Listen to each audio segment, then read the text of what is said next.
Charlie Hunnam's Jax Teller is the main character of Sons of Anarchy, but the show's most heartbreaking scene proves that Jax was never the show's most important character. Sons of Anarchy took the audience to the fictional town of Charming, California, to meet the title motorcycle club, led by President Clay Morrow, Ron Perlman, and VP Jax. Throughout 7 seasons, Sons of Anarchy followed the many ups and downs of the club and its conflicts with not only other groups but also among its members. Jax and Samcro also went through many tragedies, some of which took their stories to darker paths. One of those tragedies showed the importance of one Samcro member, proving Jax wasn't the show's most important character. Opie's death was the beginning of Jax's downfall in Sons of Anarchy. One of SAMCRO's members was Opie Winston, Ryan Hurst, Jax's best friend.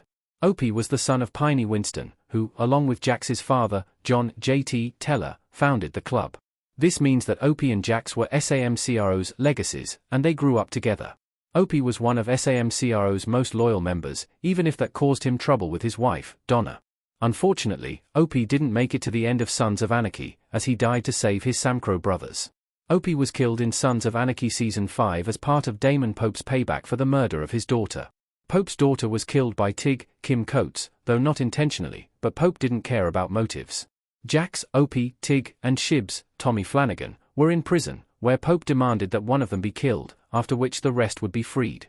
Jax refused to choose and was ready to offer himself, but Opie stepped in and punched one of the guards. Opie became the Samcro sacrifice that Pope demanded, and he was killed in front of Jax, Tig, and Shibs. Jax never recovered from Opie's death, for which he felt responsible, and it marked the beginning of his downfall. Opie was Jax's moral compass, always keeping him grounded and preventing him from making impulsive decisions that could have major consequences, and without him, Jax was lost.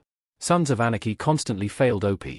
Opie was one of SAMCRO's most loyal members, so much so that he kept coming back to it even after the club abandoned him at a critical time, and his wife asked him to leave outlaw life behind. Opie grew up surrounded by Samcro and its lifestyle, and it was the only world he came to know, as it also happened to Jax. Unfortunately, Samcro didn't always have Opie's back, and the club constantly failed him. Samcro turned its back on him after he was released from prison, and he was imprisoned for club-related crimes, by the way, and he had to work as a lumberjack to support his family. Although Opie rejoined the club as he needed money, Samcro betrayed him again shortly after when the ATF made Clay believe Opie was a rat. Instead of trusting him, Clay ordered a hit on Opie, but Tig ended up accidentally killing Donna. Later, in Season 4, Piney was killed by Clay, as he knew Clay was involved in JT's death.